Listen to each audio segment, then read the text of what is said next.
The series we have been excited for all weekend long here at the Heroes Global Championship of North America is about to begin. We're talking about No Tomorrow versus Superstars. The powder keg of the center of the North American standings has been building pressure throughout these weeks, and this might be what ends up putting one team over another in the Crucible. This is probably the decider, especially for No Tomorrow. If they do not win this, it is very likely that they would be pushed down into the Crucible and nowhere to return. But Superstars has a bit more breathing room, but it gets really scary if they end up losing this. Yeah, look at the standings, and you can see exactly why. It is incredibly close. And right in between them two is Team Freedom. So, 4-7. And 4-7 are tied, Team Freedom and Superstars. 3-8 for No Tomorrow. If No Tomorrow can win this, they'll also be at 4-7. Or, nope, 4-8. So they'll tie themselves with Superstars, which lets Team Freedom move into Superstars' spot. It is crazy close. It is. It's gross looking at those numbers and realizing how close they are. And that ties the head-to-head, which is the next way you tell who is going to go where. Superstars and No Tomorrow would be tied head-to-head if No Tomorrow wins this, which then comes down to the same thing that we talk about, which is how many 3-0 victories did you get? How many 3-1 victories did you get after that? It very well can be the reason that one of these teams ends up in the Crucible. It probably will be. And it's exciting, but also kind of scary. Yeah. You know, Superstars and No Tomorrow. No Tomorrow has come out of part 2 just like an entirely different team. We saw Naventic has made those changes in the last series, even getting the compliment there from Cattle. But No Tomorrow, for me, is the biggest change over the break that we saw at the Western Clash. They are the new and improved version, and it's paying out so far. And Superstars were the biggest changed, most improved team of part 1. Yeah. So let's get to it. Superstars versus No Tomorrow. Matching against No Tomorrow, I would say our biggest fear is Meridenbot. It's hammer time! I would say the recent success that No Tomorrow is experiencing is definitely going to help try to push my own team as well to succeed, because they're basically applying pressure from below us that they're threatening to push us into Crucible range. So we're definitely going to have to step up our game and really make sure to show up this weekend to make sure that we secure our spot into the playoffs. At every point in the season, we had always seen ourselves being able to win every matchup we went into. Even when we were, 0-4, 0-5, we said, look, we can just win out from this point on, and we won't even be in Crucible range whatsoever. So the attitude just didn't change going into the second part of the season. We made our improvements in every game. It's just, we can win. And if we win week by week, game by game, we look at it one game at a time. An intense matchup for Superstars and No Tomorrow now. Both have had a rough weekend. Superstars were swept by Team 8 yesterday, and No Tomorrow went up against their scrim partners on Friday, B-Step, and were similarly swept. 3-0 losses for both teams heading into this match. Whew. Whew. That's how I feel about looking at North America. That's why I was trying to gauge it from Cattle. Is like sitting in the bottom 4 once you break the top 4 rankings. Even those have become less clear as time's gone on, but the bottom 4 is just, everybody is just scrapping to get out of that, clawing each other down, taking each other out. Grasping at rungs at this point. It's Who makes it out? We don't know, but this is the start of it. First battleground will be Towers of Doom, chosen by Superstars. That would be the team I would expect to pick Towers of Doom. Warhead Junction was not banned out, though. Instead, it was Braxis for No Tomorrow and Tuma's Spider Queen for Superstars. Is exactly how I feel about that ban. So we might see the Warhead Junction, the legendary Warhead Junction. Careful now. There's no Freedom here yet. Freedom's our only NA team who's been actively like, we might take a team there. Yeah, that's a good point. It's probably unlikely, but I can see this going down to game 5, and then both the teams just going, what if? What if we do it? I've seen crazier things here from these teams. Either way, we are ready to get into the very first draft here on Towers of Doom. Globals are a heavy focus on this map. They are kind of a little bit on every. Speaking of that, No Tomorrow getting rid of the false set is the Tacit response for Superstars. I'm Is a this wizard. in Dahaka? Yes, wow, good job being able to tell that Tassadar would be banned here. Thank you. Yeah, my first thought is, yeah, focus onto the Dahaka. I would like more Dahaka bans than Falsad's there.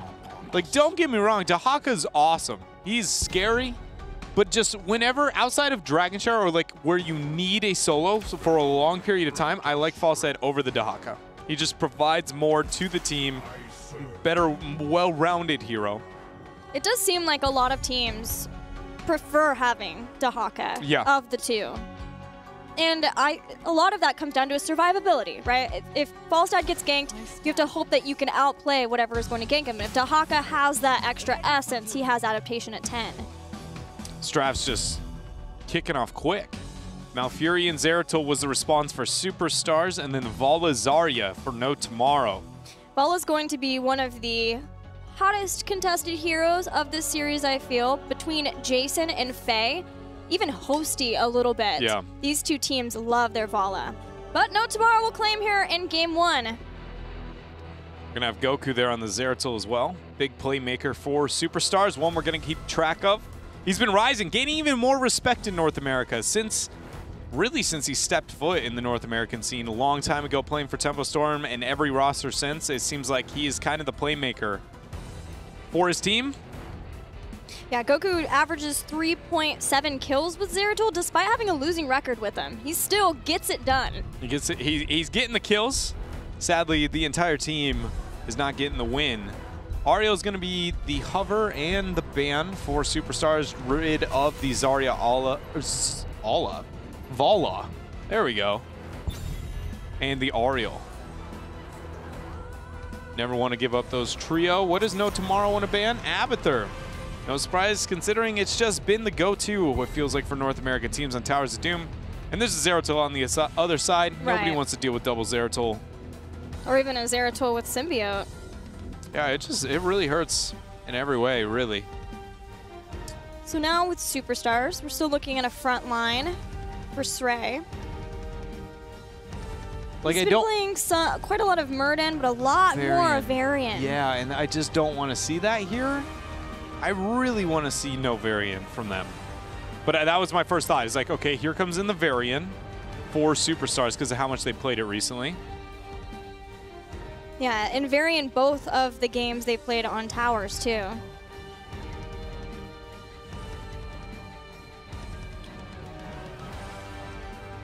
Still Lunara up. It's another Superstars possibility pick. Tychus Varian. Tychus Varian. Not going to change up a thing for Superstars. No Tomorrow onto their picks. Need the support still. With Malf gone, where do they want to go? I feel like that's hard to judge. Tiger JK could just be like, you know what, I'm going to go Karazim. I'm confident you have the pseudo support. It makes sense, but I could also see just, you know, screw it, going with the basic Rhaegar or Lucio. He's only played one Lucio game. He's sort of following the June perspective. Yeah. So I think it's far more likely that we have Rhaegar or Karazim, depending on their priorities. If they want to have Karazim available for Cleansing Touch, a lot of cleanses later on, sacrificing not having cleanse as early as 7 though. But if they think that Lunara is a pick for Superstars here, may want to get that Karazim. There's the Rhaegar and the Muradin. Another No Tomorrow triple warrior. So what does Superstars now pick as a response? The fact they've got the Tychus, they've got their Varian. Looking for another backline or warrior. I would like to see another backliner anytime you have Zeratul. Always want to try and pick those ranged assassins with him so you aren't losing out on the damage kill potential. What makes the most sense? Does a Lunara work here? Not really. Somebody who can kill beefy frontliners other than the Tychus? Nothing stands out to me. KT would be all right, but not necessarily the best comp. Yeah, we're waiting on Faye's pick. Zagara! Probably, unless Faye played Tychus. It's North America now. It's obviously a Zagara. Or... When was was Faye playing a lot of Vikings? That was PAX. It was a long time ago, is what it was. PAX West. PAX Prime. PAX Nope, West now. I don't know what the branding is. I haven't been to PAX in a while. But either way, it was minimum 6 months ago. Long time ago. And even then, it was like she was the Vikings player for the squad when Vikings was a thing. You know, it wasn't like it was like a Faye hero, like we can see those off-brand talent builds or anything. It just was like she was the Vikings player. And in this game, you know, we know Vikings can be very, very difficult to deal with in this game. And into a triple warrior, usually it's going to be a little bit better. You have the Dahaka. Oh, man, And No Tomorrow sort of shot themselves in the foot by banning Falstad instead of being able to pick him up versus that. But there was no way. I don't know that they ever could have been able to tell. Generally, you would say, okay, so there's Zeratul. That's one of the counters that you would get to try to go Viking hunting, but it's just so rare. Yeah. To see Vikings here in North America. Europe, it's a different story. You have to consider that, especially versus Team Liquid. Hasuops is an amazing Vikings player. It's making a comeback for the Lost Vikings in Europe. It's really, conveniently enough, it seems like whatever team is sporting the Team Liquid brand is going to be the Vikings team. Oh, yeah. Chad originally, and it's like, moves over, Hasuops will bust it out. Yeah, Europe has been more prone to run TLV. In the past, it's not as much of a North American strategy, but it is one that we have seen from time to time. And Towers of Doom, it lasted the longest. Like, when the map announced itself, everybody was like, oh my goodness, TLV on those 3 caps, like that you can get 1 for free. You can soak the side lanes, and experience is awesome. But we've been a lot better with our sapper pressure, our microing around the map, to where Vikings have been significantly less impactful when they were picked, to the point where they fell out of the meta. Well, we're getting another old school pick once again. This time it's Superstars versus No Tomorrow. We'll see how it'll fare on Towers of Doom.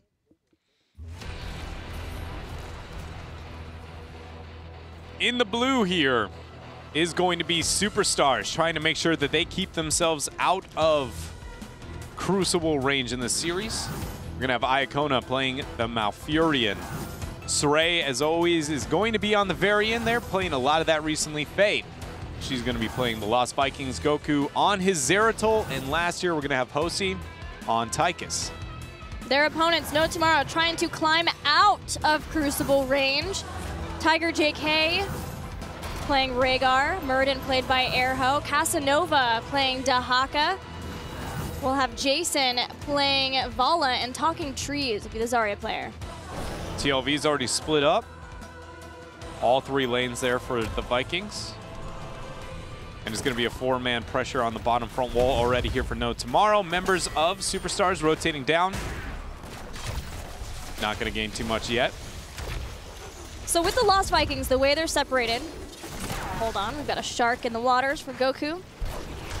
With Lost Vikings, the benefit for Superstars is that they have 4 heroes who can rotate around and try to look for picks or try to get some other sort of advantage, as long as the Vikings stay safe. If No Tomorrow can get kills on Vikings far away from the rest of the team of Superstars, like if Dahaka were able to do that in the top lane, then they could try to make Superstars lose out on Soak. One of the things for Vikings that I personally really appreciate from a competitive standpoint when we see them played is when Vikings are split in a 2-1, because when the Vikings are obviously looking just to soak all day, and you know Superstars are going to overload one of the lanes they've chosen bottom. And what you do during that downtime is in the mid and top lanes, Olaf's on his own, and then you set Eric and Baylog to be the kind of lone rangers, and one always stays behind the fort from the gate wall, right? And so if they somehow get a pick on one of the Vikings, Olaf with his passive healing keeps himself up. You lose one of the other squishy Vikings, you cycle it out. You never risk losing XP in one of those side lanes, but the way that Superstars have it set up right now is the most common. You set 1 in each lane, even though you stack up under the bottom lane, so that way your 4-man can rotate anywhere, rather than just keeping pressure on bottom. It's just so rare to see a team actually accent that rotation that I'm like, screw it, just put them in a 2-1, and if you lose somebody, you aren't losing experience instead. You could call it a pet peeve of mine when watching competitive Vikings. Well, No Tomorrow haven't been focused too much on Viking killing just yet. Instead, Dahaka's been rotating back and forth, trying to maintain soak on 2 so that No Tomorrow can match the 4-man of Superstars, which is cool. And then to counter that, Goku tried to rotate and stop those rotations so that No Tomorrow was missing out on soaks. The counterplay already coming in, now with the altars online. Channel by Faye. Good interrupt coming out from trees. The channel low for one of the Vikings has already gone through. Dahaka trying to get his elsewhere. 4 more shots as Dahaka gets that channel off. Tiger JK is going to start the channel down below. Moonfire stopped with the Loon's Grace now here for Iacona. Brush stock in the bush. There he goes. Casanova gets the drag on to Sray, but it's going to be one parry, and he's going to be fine. All members here of No Tomorrow have committed to this bottom shrine. Tiger JK is going to try his channel once more. Iacona gets the delay, but does it cost him his life because he is very overextended. There is the drag, and he, in fact, is going to go down. Just about max range. Sray will go down too. Superstars losing 2 to delay for a long time and allow the Vikings to soak in the other lanes. Which is why, despite the 2 kills, very close in experience, even a slight advantage for Superstars. Although No Tomorrow looking to change that by taking down some structures in the bottom. No Tomorrow really needed to make sure they won that. The fact that they committed 5 people to this bottom lane means that they should be able to win. You can look at the power spikes of Vikings, much like that of Abathur, based on the fact that just early game doesn't provide too much to the team fight. It's more about your soak, your influence on the map. Later on, you can, do a little bit more, depending on if you go play again or longbow. Either way, your team fight potential is a lot greater than these early parts. So typically you lose those early advantages. Superstars did lose a couple of shots onto the core, but they didn't pull ahead in experience. That's what they were aiming to do during these first couple of phases. And it's most important during the first phase because that is the only, other than the 5th phase, the only 3 altar spawn. And that is where you can buy the most time somewhere on the map typically. The longest amount of delay. Superstars now having to deal with some sapper pressure in top, but you could see these are empowered sappers thanks to the Mercenary Lord talent choice at level 4 for the Lost Vikings.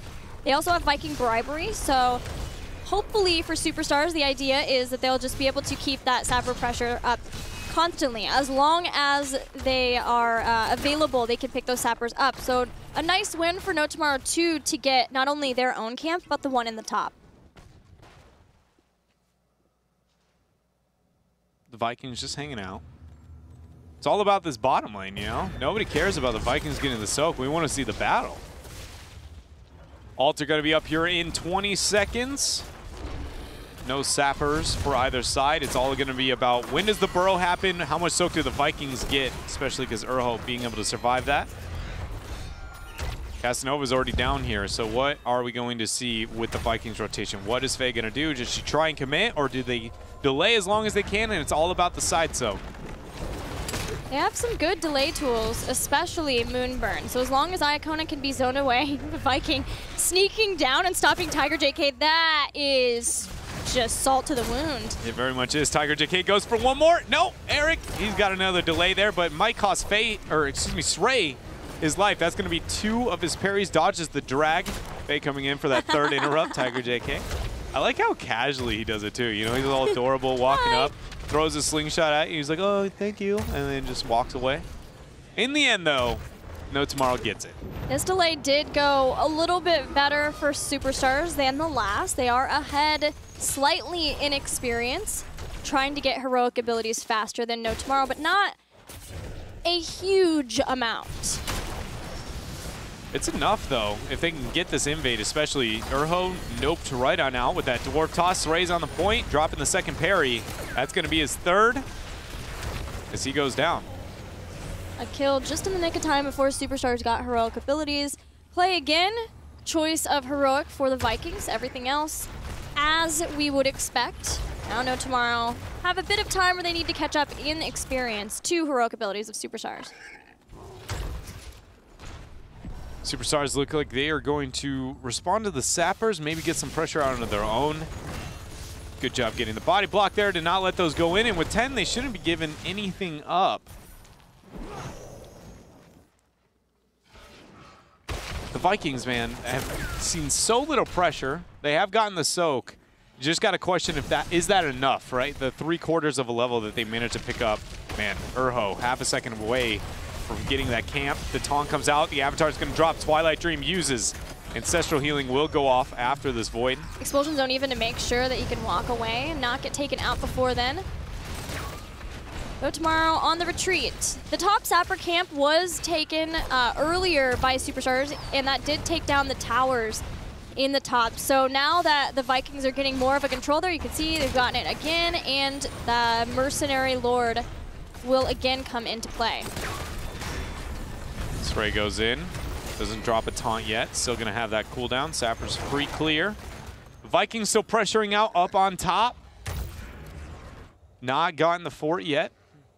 Nope, but that was 2 rounds of Sappers. A Mercenary Lord hurts. 8 seconds for these 2 altars to spawn up. Dahaka going to respond to the pressure Faye's been able to put out so far. Olaf looking like he's going to want that channel on bottom as Sray just trying to buy time here on mid. Tiger JK stopped by a grenade. Quarterback lending to being able to stall out even more for Superstars. Sray goes in, gets the taunt onto the backline, forcing the cleanse out of Tiger JK. Urho pressuring out Hosty as No Tomorrow seems to be collecting themselves. Saray's been chased away. Casanova now joining the fight here in the mid over this altar. There's a grenade to stop. Trees is trying to push Iacona back so that he can't get the next stall, but Stray got that with Lion's Fang. Oh, taunt, 2 hits. Tiger JK has to go back in for the heal. Strafe is going to be dropped and no damage going out to Jason. He keeps up, but there's the Vorpal. Goku gets the kill, drops the Void, and picks off Tiger. Odin is the follow-up, and it is going to be a dark next couple of seconds for No Tomorrow as the Twilight Dream disables everything. Iacona getting the Ice Block on top of it. They're going to 4 for nothing, wipe this team fight, maybe even 5 for nothing. Yeah, these body blocks from Olaf are there. Expulsion Zone tried to save the life of Zarya, but no such luck. And before Superstars take this altar, they are going to claim 2 of No Tomorrow's bell towers. Now with a 2-level lead, a Talontier advantage, and having Vikings on your side, Superstars, they have got everything they need to be able to win this game here. This channel is going to lead to 6 more shots onto the core of No Tomorrow. Sapper pressure on bottom. They can cycle that out with a secondary Sapper set. It's a good day to be a Superstars fan right now. They're going to taunt Murden in the mid and get a kill. So now even cycling out staggered deaths for No Tomorrow. 3-level lead. No Tomorrow takes back top, but bottom is still a problem. Bottom, in fact, is, yep, it's a pretty big problem. And that is going to draw the aggro. Perfect rotation here for Superstars. They can move right on up to the boss, getting 4 more shots. And for the first time here, getting a advantage when it comes to that core HP. They take the shots, and conveniently, the bell tower is ripe for the taking too. Behind that, there's some Sapper possibilities for Superstars. Maybe even push along with that in the next Ultra phase. Just keep the bell tower game going is the name of the game for Superstars now. It's the beauty of having Lost Vikings on your team. I mean, Superstars have almost never broken up their 4-man the entire game. And it's the only hero in the game you can probably get away with that strategy. Just death ball from the beginning. And No Tomorrow here, it's... The one thing about Vikings and Abathur is they're really good at keeping up their advantage. Hold on a second. 2. There's a 3rd. Goes in for the taunt on a Tiger, but nobody having the damage and position to force it. It's going to get a Void. Void presents 2. Casanova is now brush-talked in. Underneath that, Roots, but Expulsion Zone zoning away Iacona and the rest of Superstars. No follow-up Twilight Dream, so that still is available if there's a next team fight. Hosty has burned through Odin. So once that cooldown is down, that'll be maybe a nice window for No Tomorrow to try to take a fight, only using Expulsion Zone and Avatar right now. He gets the stun. Good cleanse coming out from Iacona. Goku's going to be fine. Teleports out. 4 seconds for the altar.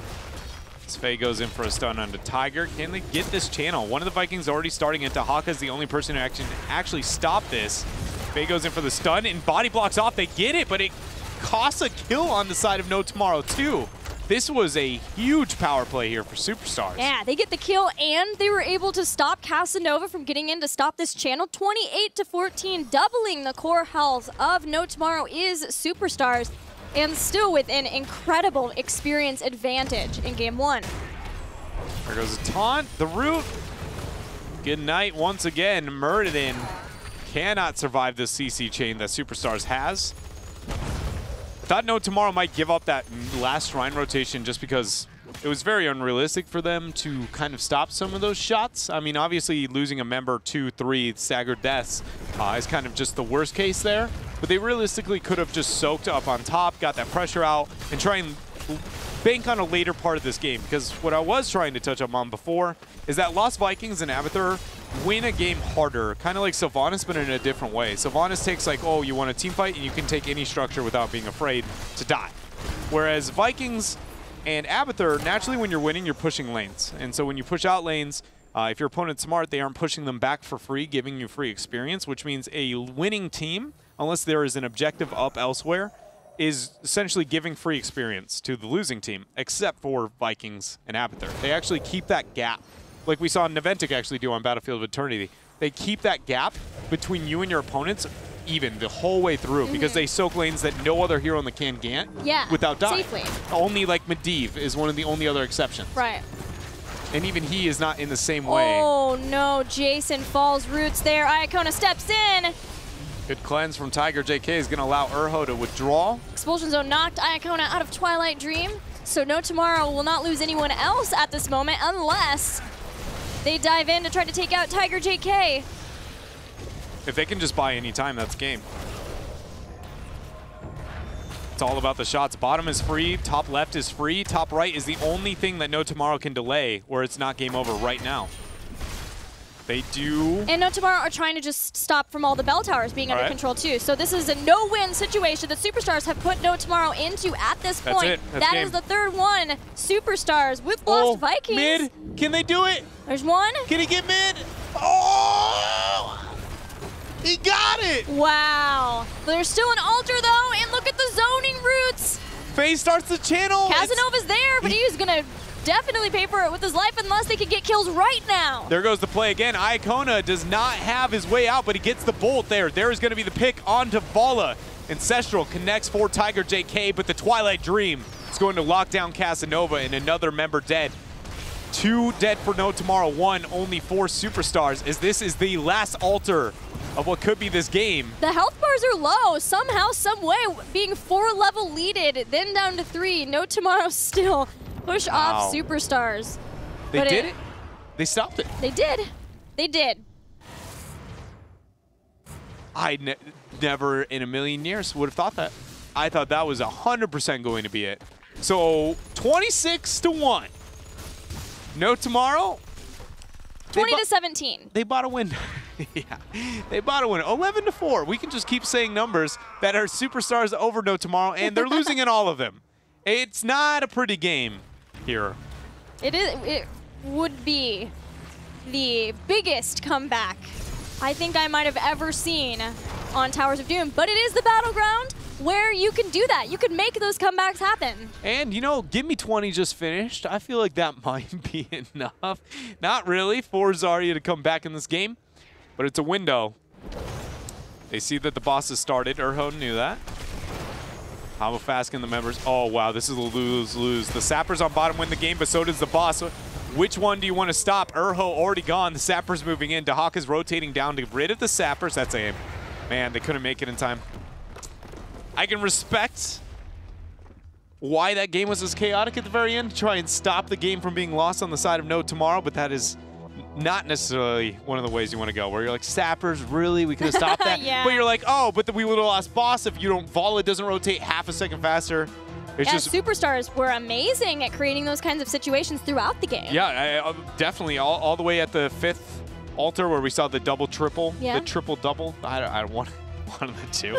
We saw 3 shrines, altar spawning for the second time in that game, and it just was 12 shots, and it was just like every situation. That's why it was so amazing. No Tomorrow didn't even just lose there. That honestly was more impressive than the very end of the game. It was 16-20 for the start of that fight, and they were able to stop it there. So No Tomorrow, I really hope that they don't take that loss too hard, too much, because it was Vikings on Towers of Doom. They probably weren't quite expecting what to do. They did start out very well with even the Tahaka. Yeah, they did. The game started out very well, and I agree with you, especially in Vikings compositions. Like, when you see that happen, you obviously need to be able to deal with it and consider that moving forward, but sometimes when your opponent can play a unique strategy pretty well, you just got to give them credit, be like, all right, I didn't expect the Vikings. It's okay. we'll worry about the next game. And I agree. I hope to see that. But I was really impressed with what Superstars was able to do. Superstars, that impressive win claims game number 2. Game number 1. We'll be back soon with game number 2.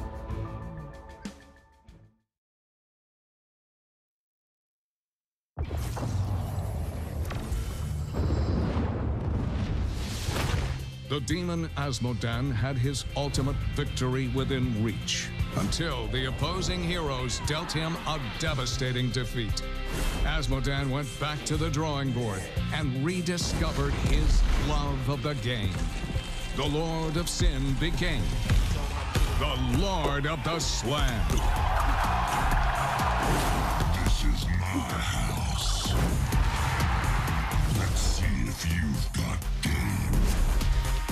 There it is. Dude, welcome to my jam.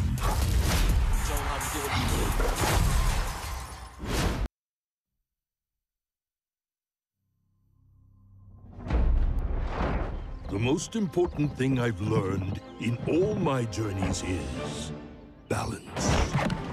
Work and play. Good and bad. Right and wrong. Honor. Tradition. A good brew. And most especially, family. These are the things that bring me balance. These are the things I fight for.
Fresh meat.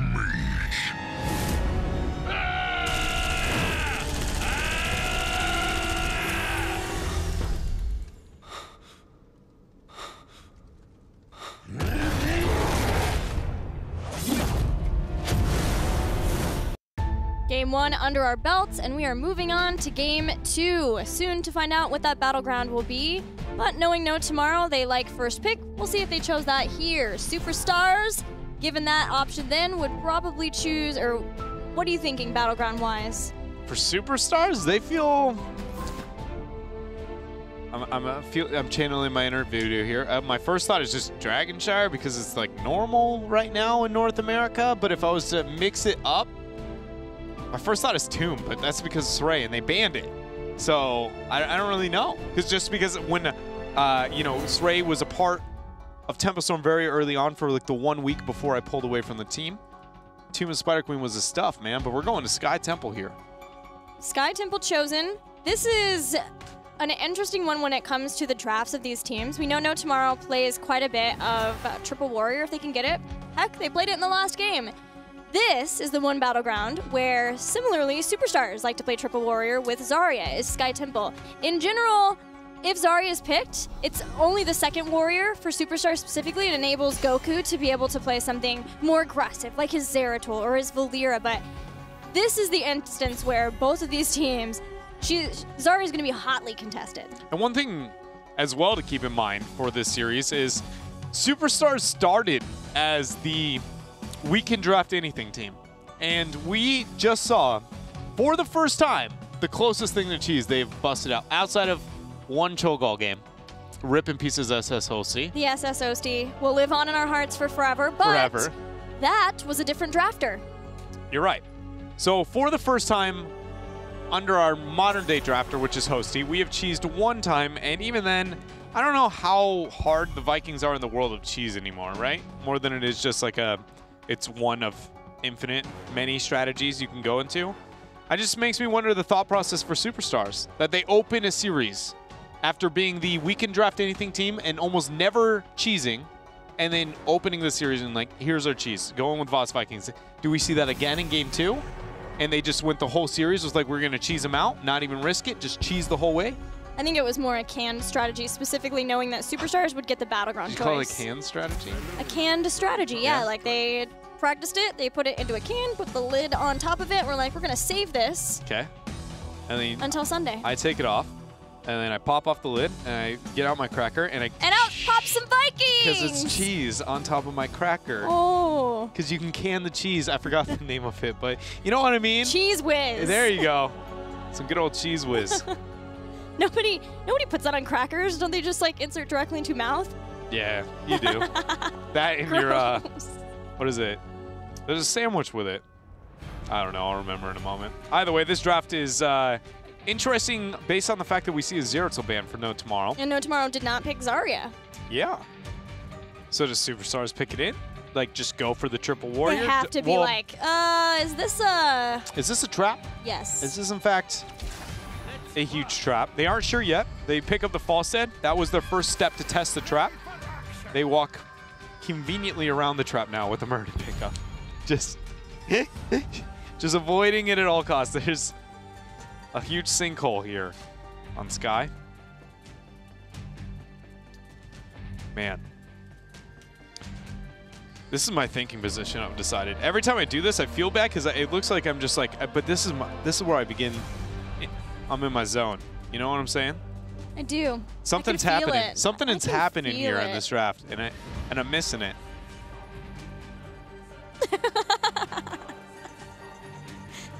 Okay, so I'm sure they're trying to get No Tomorrow to go into Dahaka. Yes. With the Falstead pickup. Safe bet. There's the Vala. Do we see the Zarya? Ah. To me, it felt like, do we Zarya or do we Dahaka? We don't want to do both. If we take Zarya, we've got to take Vala with it. So Superstars, what do they want to ban? First thought is Arthas or a noob. Whatever one of those they might not want to pick up for themselves. Other than that, would be Dahaka. But if you're afraid of Dahaka for the global pressure he puts out, Dahaka Zarya, not too great in the double warrior. It's not bad. It's not bad. It could be a lot worse. It really could. They've already defeated that triple warrior once on towers. It's a good call too. But can you cheese it out with the TLV on Sky as well as you can on towers? Probably not. No, we need to call a synergy.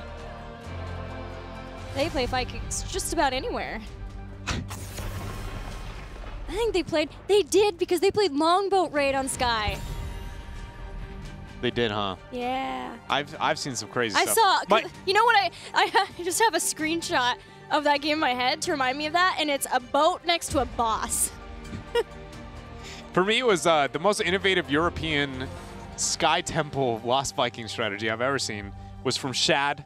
And he would run with the Eric build, the Eric heal, and you would just put Eric on top of a shrine point, and then you do the shift command and just queue it up, and you just run him in a triangle, and he'll never die to the shrine itself, because as long as he's moving, he keeps himself up, and he just micros the other two the whole way through. It was by far the coolest. It's the only way that Eric itself can actually control the shrine without just dying, and it was through that talent build. And they controlled Europe for some time there with that strategy. Vikings are fun, in moderation.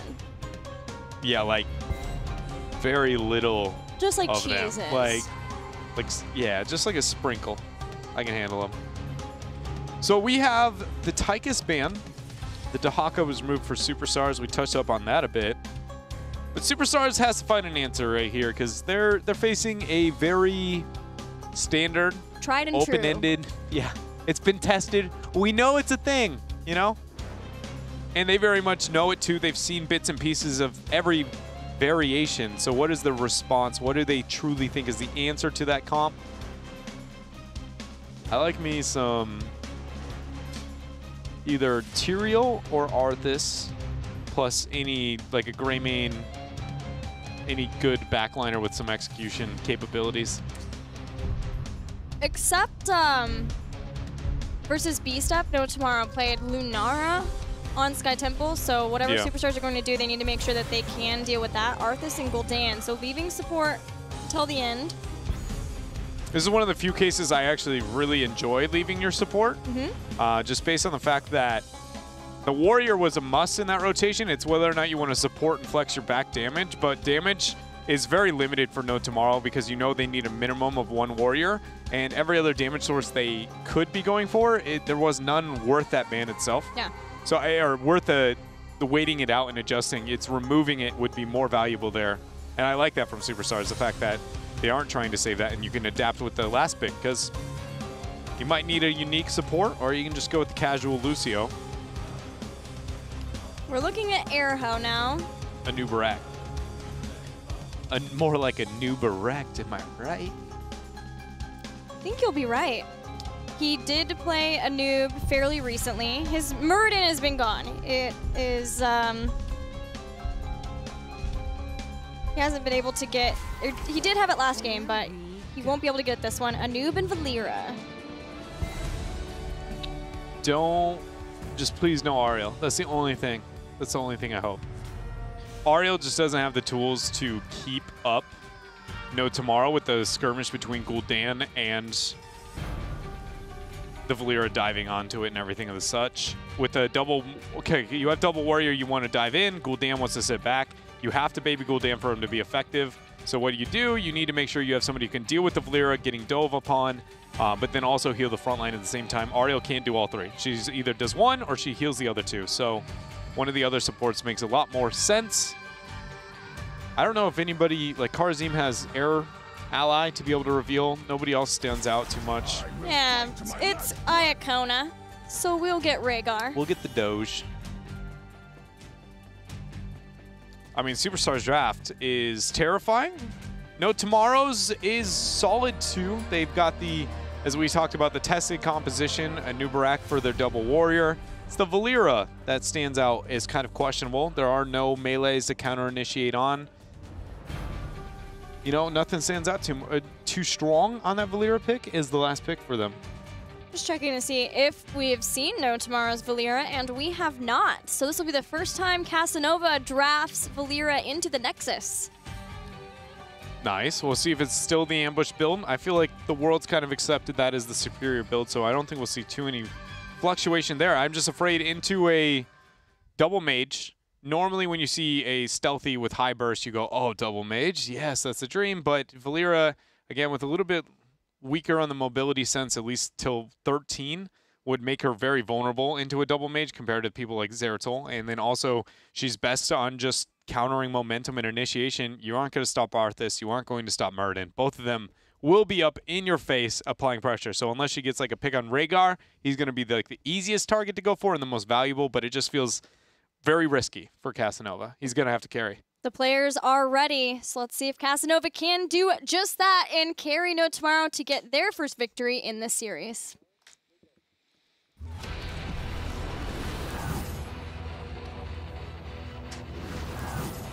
Went for block at 1, so at least some fluctuation in the Valera build.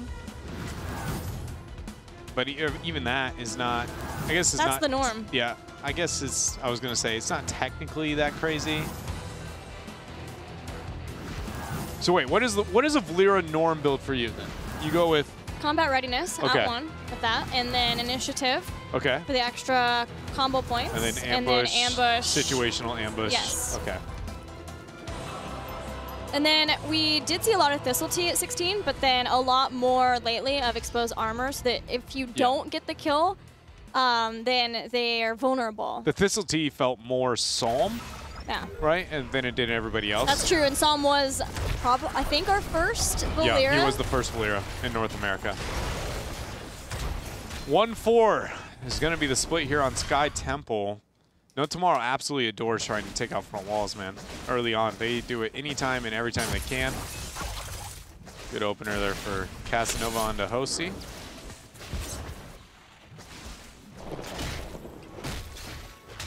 Valera's not nearly as scary until she gets at least her 7 talent. Yeah. She's just kind of like, oh, yeah, you know, I mean, that was a decent trade, and she came out on top, but compared to the powerhouse of just one shot, one kill that we know, it takes some talents for her. Ooh, the teammate love of Wingman is spreading to superstars. Oh, man, that is a really strange conversation piece, really, when it comes down to it. What's up? I can see it on, like, the one time I did agree with it was actually on the Dragonshire game where they had Falstad as a solo top. I really like it there, but I do get afraid of it in maps where it is realistic to get value out of split pushing Falstad with Seasoned Markman, especially when the only warrior that exists is vulnerable to auto attacks versus just casting. That is true. Which makes me feel like I would definitely want to bake on it, like only if I can know I get that kind of Merc pressure out. And even then, it's not that good. You know, you stole a camp, hip hip hooray. How often does that really win you the game? Unless you're on maps like Dragonshire where rotations and pressure single-handedly can win or lose you a game. Yeah, often you don't even get the chance of trying to steal that, and it's largely because your opponents, once they realize that you have some sort of bribe, they just make sure to watch their camps a lot more. Here comes Casanova, gets the stun. Goku gets thrown against the wall. There's no getting out of this. Just trapped. The shot's now going to be captured for No Tomorrow. Since top is yet to be started either, it's going to allow for a really solid rotation here on No Tomorrow's part to collapse upwards. Casanova is going to be the first to make that transition. Is seen. He opened way too early. Well, he's going to get killed. That's a Garrote opening too for Silence, maybe hoping that he wouldn't be able to get the shielding, but with Iacona there, it was still a 2v1. Yeah, so he actually didn't see Iacona once the entire time through his rotation. The biggest thing was that he opened leaving the Shrub in human form versus stealth was the thing where it's like he didn't have to commit to that up until he decided to dash inwards, obviously stealthing and reopening. There was a way out of that. He just realized it a bit too late. And you can buy a bit more time if you open with a stealth. Good knock-up root combo onto Goku. He goes down once more there on that Arthas. Second time already here for him. Not a hero we see him on a lot. That's true. So got to be questioning, you know, whether or not Goku feels nearly as comfortable there on the secondary warrior. Yeah, and doesn't have any survivability talents built in yet. Did not take Rhyme to try to help with any auto attacks. And not a Death Coil build that we sometimes see from a secondary Arthas. So in this case, maybe needed to play a little bit more passively until he gets his Army of the Dead. Yeah, I don't think there's any way we see a Syndergosa, but I mean, North America has had some of the weirdest things happen to us recently. I refuse to count anything out. Results, drafts, even talents, you know, anything is an option here. For now, so you're saying Brightwing's an option? No. Yes, she is. I mean, we got to see, we witnessed her, what was it, yesterday? Yep. Yeah, we got some Brightwing yesterday. Didn't look too good, but we can pick it all the time. Can't promise you she'll get any wins, I'm gonna plug this Brightwing's ears. Not listening to you. Cleanse has been used. Goku gets caught with roots. He's got Icebound Fortitude this time, so a bit more forgiving when it comes to getting locked down. Giant Camp was invaded by superstars thanks to the wingman of the Falstad. They have an option for Rhaegar is actually rotating upwards. Howling Blast, and now Tiger JK is inside of Frozen Tempest. Erho's trying to maybe let Tiger JK get out, but there is no way. Srey blows Malfurion up to the moon, and a Nubarak as well. That is a very well-timed kill for them to be able to get those. They can set some focus onto the pressure on bottom because we're going to be having our shrine spawning in the next 30 seconds or so. And they're gonna move to the Giants. I'd like to see them just take out the front wall. I would love them so much if they just took out this front wall. Knowing that the members of No Tomorrow are split and backed, you're at the proper place. You just take out the front wall for free, increase your race to 10. Come on. And make sure that they get those shots right on the fort. Yeah. They're escorting the Giants. We're escorting them in. But we don't have time for this, Gilly. That's what I'm trying to talk about, you know? We can't just take 45 minutes to move up to that front wall. It's now or never. And superstars volunteer more for the never. But we do have our altar, shrine, our thing that produces shots on Sky Temple. In the bottom lane, Falstad is in mid, not joining yet. It's going to put more focus on the race to 10 after that wave. Ooh, They're sitting nice at storm 3/4. bolt from Stray. One more wave and they will have 10. No Tomorrow going to take any shots they can. It's Airho who can burrow charge out. Heroic abilities almost here. When does Airho leave the vicinity of this temple? Now. He's going to be able to make it out just fine. Rest of the shots conceded. 2 superstars with their heroic advantage. What's it going to be? Because I am looking at... Okay. All right. And what were you looking at? Well, we've already had 1 bloodlust today. Oh, that's true. Out of EU. Yep. So with this 10, what is Superstars going to try and force? Bottom 4 is obviously the closest. Makes the most sense to be the ones that commit there. They're going to. Oh, Army of the Dead has been popped, so now Superstars committing to the fight. Hosty throws Zarya against the wall. Heroic abilities almost here for No Tomorrow to turn. Fort taken down as Superstars start to run back. Airho does not want to let this retreat happen. He does not, and Goku does land the Howling Blast though onto Jason, and it looks like that is going to be enough for Superstars to be able to back on out. Superstars with a level lead in this game, just purely off of shots and rotations. Only 1 pick over No Tomorrow. Valera still in mid, getting soaked. I'm surprised how passive Superstars is playing. They know they're up there. Checking in on some of the stacking talents while we have a bit of time. Echoed Corruption is almost complete. 1 more stack for that. 3 more stacks for Frost Presence, at which point Howling Blast will root everybody in its path.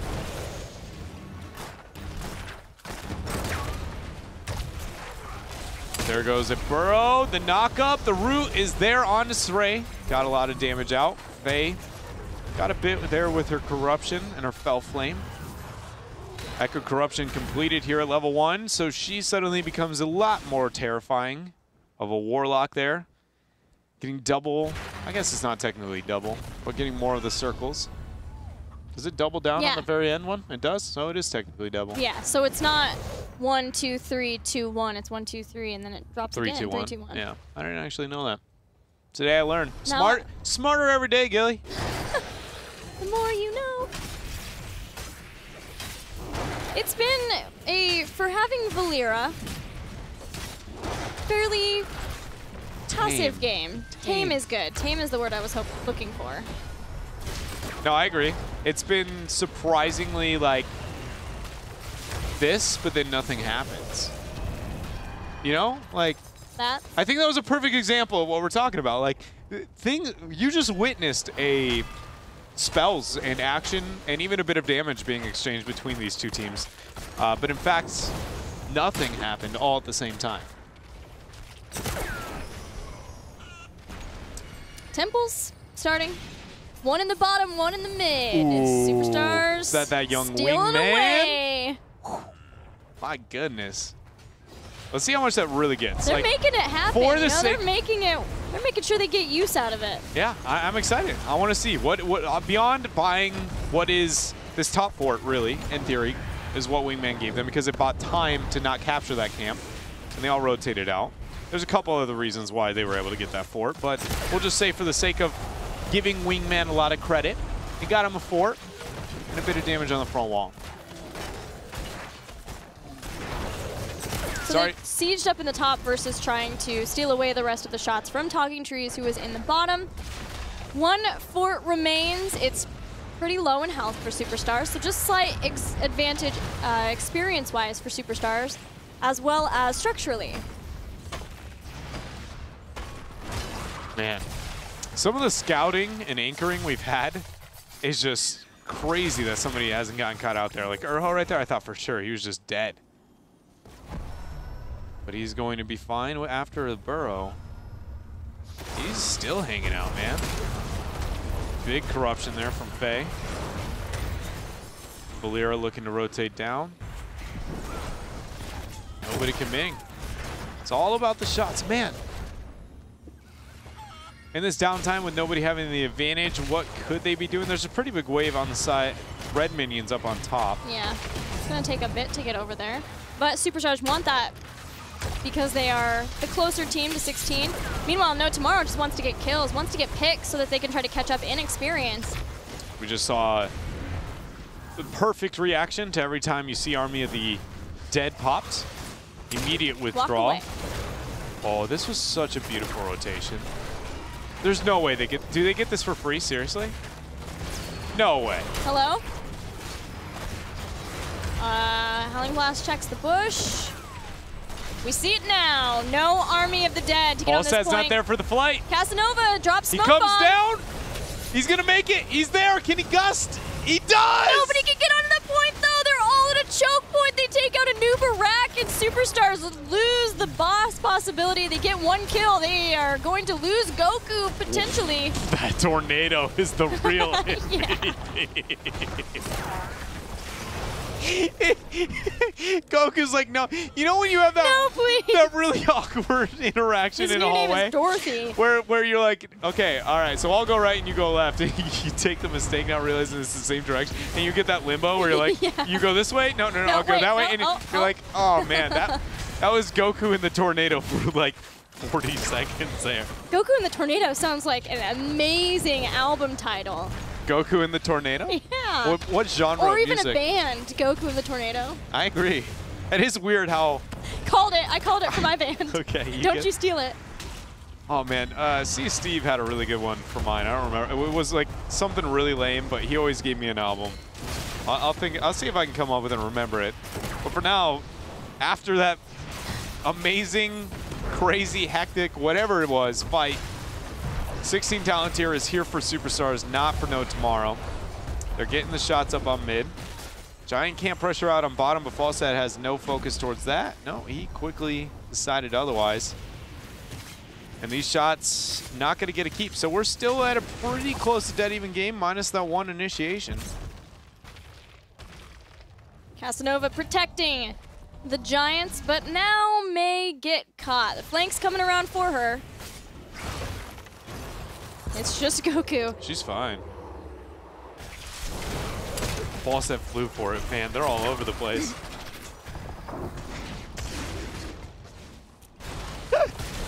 There goes the burrow. The knockup on the Iacona.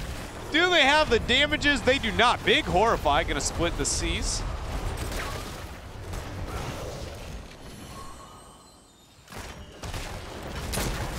This is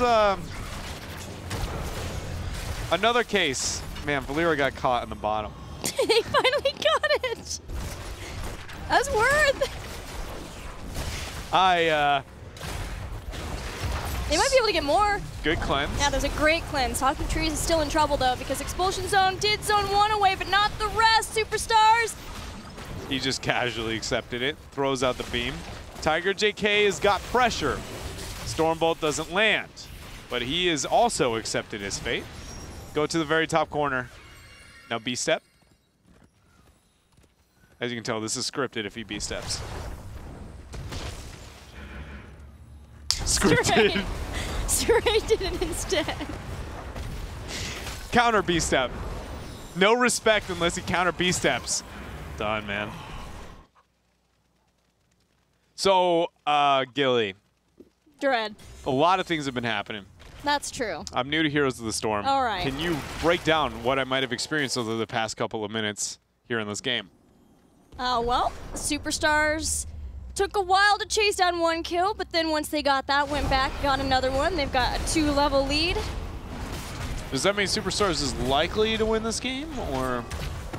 It's I need a life. pretty even. Okay, so the best thing is that Superstars does have that 2-level lead. They can try to get to 20. No Tomorrow wants to fight before Superstars gets that 20 talent tier advantage because it is the 2nd best talent tier in the game to get. Oh, man. Just behind heroic Second best? abilities. What's the first? Heroic abilities at 10. Oh, those are pretty good. Yeah, that's an extra ability you get to use. And No Tomorrow wants to fight and get some kills on Oh, that Howling Superstars Blast before was they get that. so good.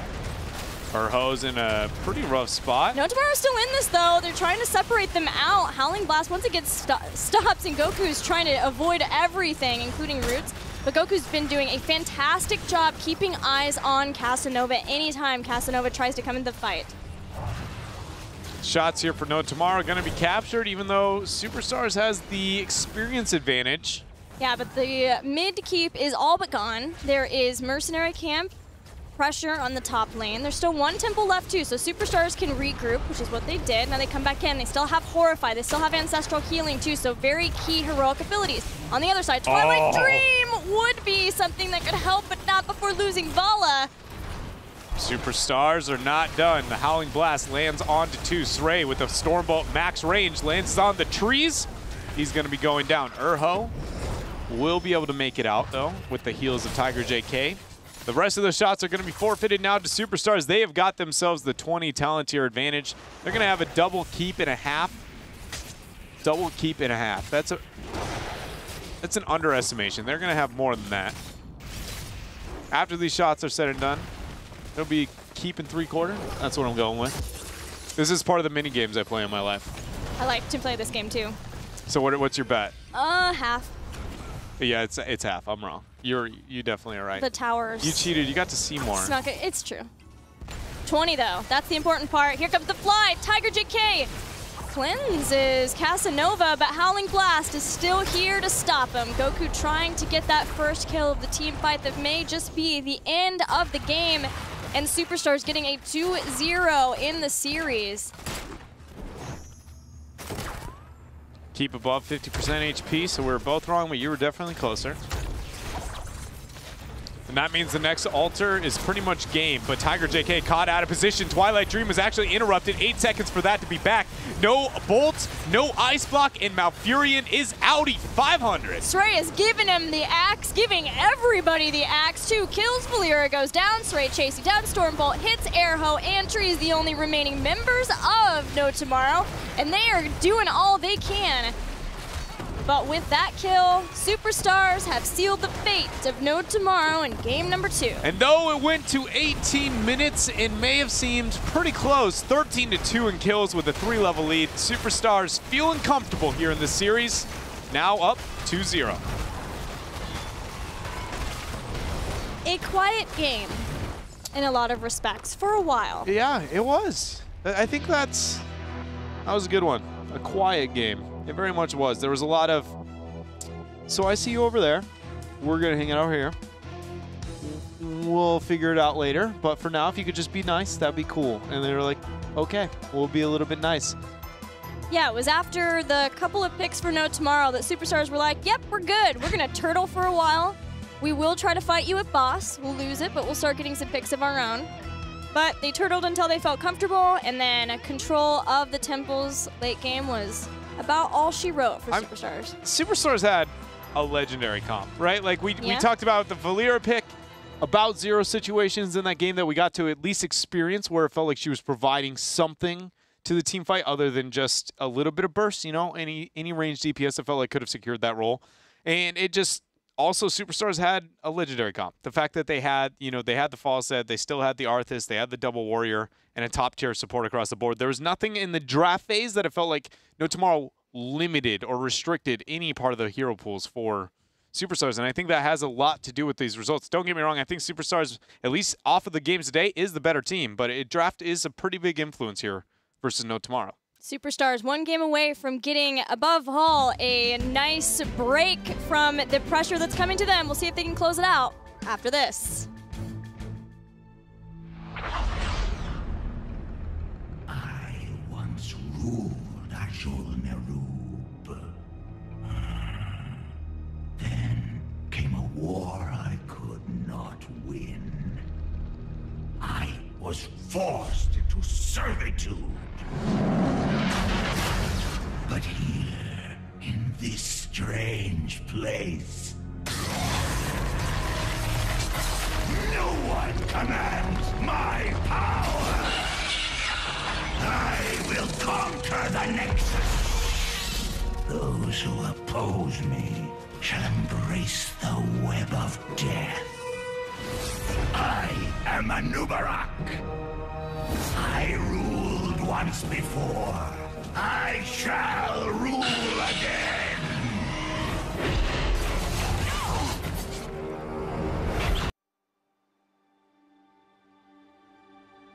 When I was young, I lived a life of recklessness.